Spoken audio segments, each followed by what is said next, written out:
નમસ્કાર. કોઈ પણ ભાઈ બહેનને ગોઠણનો દુખાવો છે અથવા સાથળનો દુખાવો છે, પીંડીનો દુખાવો છે, એ સહજ ઘરે બેઠા દૂર કરવો હોય તો સરસ મજાની હું ટેકનિક શીખવાડું છું. આ ટેકનિક વાળો વિડીયો તમને બધાને ગમશે અને મજા આવશે. અને આ ગમે વિડીયો તો દરેક લોકોને શેર કરજો. મારા સોગન છે, બિચારા દાદા દાદી અને ભાઈ બહેન બિચારા દુખી થાય છે, એને આ વિડીયોથી 100% સારામાં સારું રિઝલ્ટ મળશે.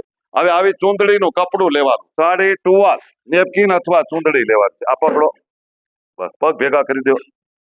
પછી ઉપરના ગોઠણથી અહીં આવી રીતે આમ કપડું લઈ લેવાનું છે. પછી એક નીચેથી લેવાનું કપડું અને પછી આ છેડો પકડી રાખો. પકડો છેડો પકડીને તમારા બે પગ છે એ સવાર સાંજ પહેલા 25 વખત કરવાનું છે. પછી ધીરે ધીરે 40 વખત કરવાનું છે. પછી ધીરે ધીરે 50 વખત કરવાનું છે.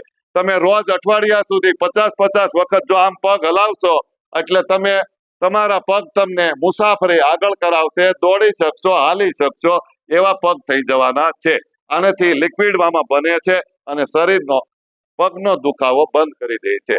તમને વિડીયો સારો લાગે તો દરેકને શેર કરી દેજો. ખૂબ ખૂબ ધન્યવાદ બધાને. ખૂબ ખૂબ ધન્યવાદ.